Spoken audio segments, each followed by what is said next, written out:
Sasayaw pa.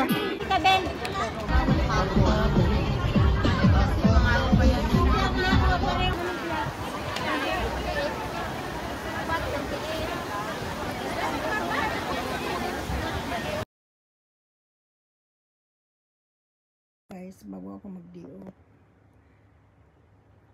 kailangan ko munang mag-duty. Ibig sabihin, before and after na day off ko, magtatrabaho ako, iwubok ko ang mga aso ko. Ayan.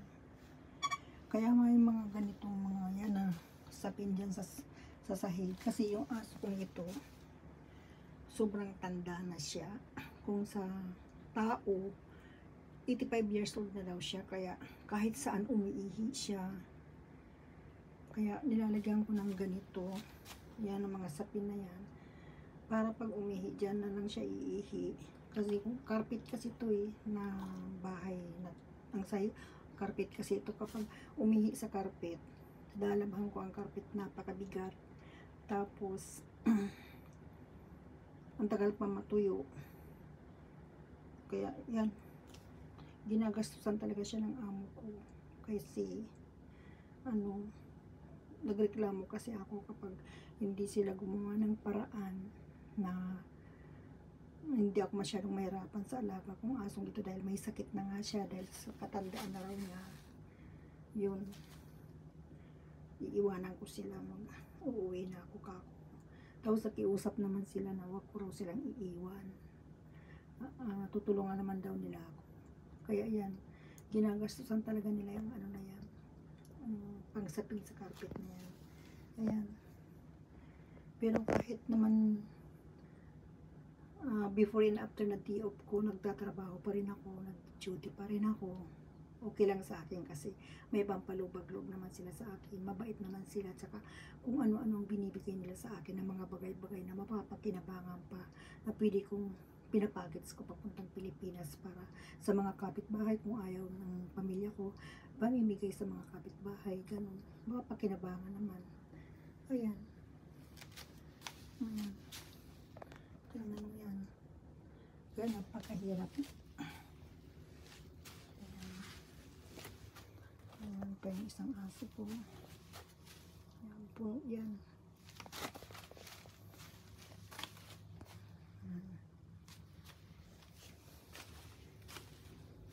Tatlo sila.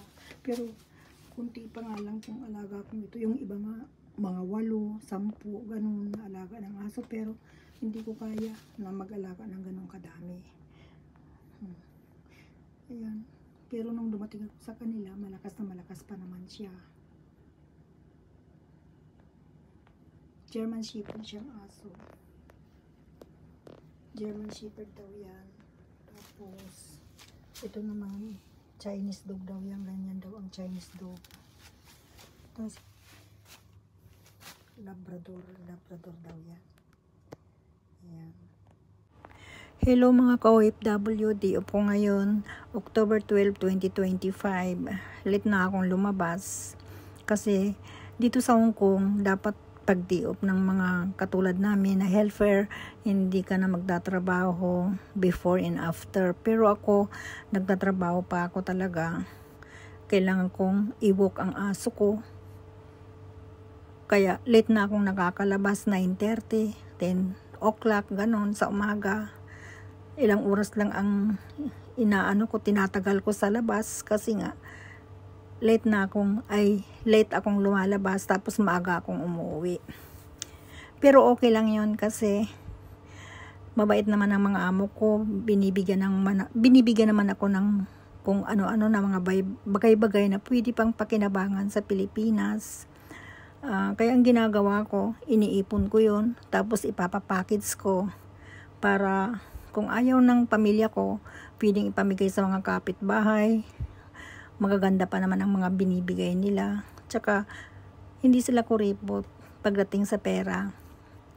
Hindi sila madamot sa pagkain. Mababait sila, tinuring naman nila ako ng pamilya. Kaya, okay lang sa akin kahit nagtatrabaho ako before and after na day off ko. Ayan. Alam nyo guys, ganyan ang trabaho ko. Winuwok ko. Katulad niyan na naglalakad na may aso, ganyan ang trabaho ko. Winuwok ko ang aso ko. Kailangan kong iwok siya ng ganyan. Kaya ang sakit-sakit na ng minsan, ang sakit-sakit na ng binti ko sa kakalakad. Umaga't hapon yan. Umulan, umaraw. Kahit may bagyo, kailangan kong ilabas ang aso. Kasi ang aso ko, kahit pawiwiin ko sa loob ng CR yung isa kong aso, ayaw talaga. Kailangan, gusto nilang lumabas. Ayan, ganyan. Pero mas gusto kong alagaan ang aso kaysa sa tao. Kasi, ang aso pag napakain mo na yan, tahimik na sila, matutulog na. Tsaka ipagtatanggol ka niya, parang tao rin yan. Ipagtatanggol ka kapag may tinatahulan ako ng ibang aso, pinagtatanggol ako.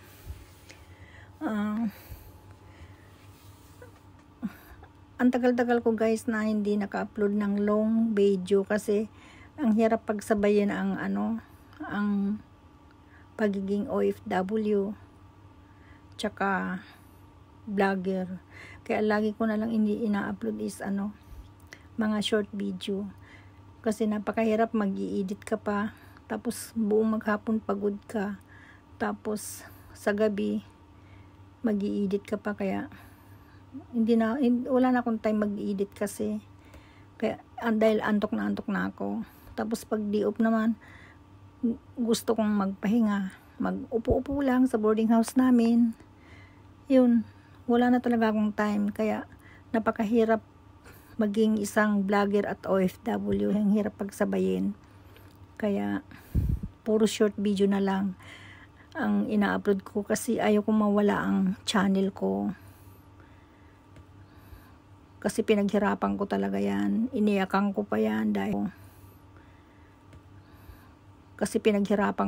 yan. Iniyakan ko pa yan dahil Hindi tayo na maganda-ganda. Bakit dalawa? Kapakpet? Oo, pwede rin yan. Ito, maliliit naman tatlo. Parang matanda na Mayroon doon. Mahal ba? Mahirap pamili. Ulam namin itlog na maalat, lalagyan ng kamatis. Ito. Ayan, tatlo. Tingnan mo, Ay, may hindi, may tama. Jinky,